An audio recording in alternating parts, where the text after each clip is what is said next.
আসসালামু আলাইকুম বন্ধুরা। আজকে আমরা শিখব চুম্বক ও চুম্বক পদার্থ কোনগুলো।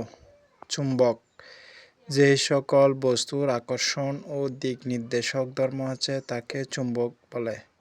চুম্বক পদার্থ যে সকল পদার্থকে চুম্বক আকর্ষণ করে এবং যাদেরকে চুম্বকে পরিণত করা যায় সে সকল পদার্থকে চৌম্বক পদার্থ বলে। চৌম্বক পদার্থগুলো মনে রাখার কৌশল। চলো নিকাই করি।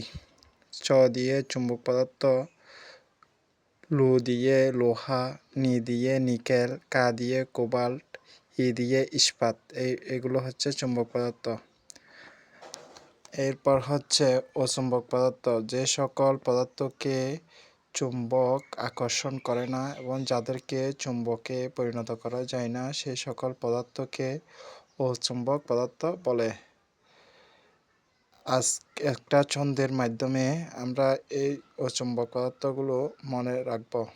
আলোর সোনার পাত ফিতা স্টিল এর মতো। আলোর অ্যালুমিনিয়াম, সোনা সোনা, র দিয়ে রূপা, ফি দিয়ে পিতল, তা দিয়ে তামা, স্টিল স্টিল। ধন্যবাদ বন্ধুরা, লাইক কমেন্ট শেয়ার করে পাশে থাকবেন।